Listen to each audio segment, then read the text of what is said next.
مسلم league نون کے رہنما اسحاق ڈار نے کہا ہے کہ آزاد امیدواروں کی بجائے سیاسی جماعتوں سے مل کر حکومت بنانے کی کوشش کی جائے گی۔ آئین کے تحت آزاد امیدوار کو 72 گھنٹے میں کسی جماعت میں شامل ہونا لازمی ہوتا ہے۔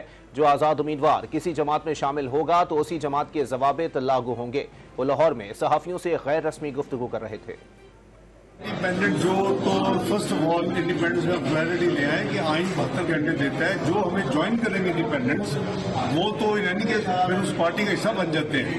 مسلم لیگ نون کے اوپر وہ تمام پابندیاں جو پولیٹیکل پارٹی کے ممبر میں ہوتی ہیں وہ ہوتی ہے۔ اس میں مین وہ vote of confidence, vote of no confidence, اس میں آپ کا بجٹ ہے، اس میں آپ کی کانسٹیٹیوشنل امینڈمنٹس ہیں، تو وہ تو فالو کرنی پڑتی ہے۔ جہاں تک ان کو ملا کے حکومت بنانے کا تعلق ہے وہ تو آپ کا حصہ بن جائیں گے۔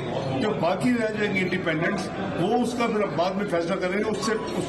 اس سے پہلے ہم دوسری جو پولیٹیکل پارٹیز ہیں، سیاسی جماعتوں کے ساتھ پھر ہماری بات ہوگی اور ان کو ہم کوشش کریں گے جیسے آگے حکومت میں وہ ہمارے شراکت دار تھے اور پارٹنر تھے ان کے ساتھ کولیشن گورنمنٹ۔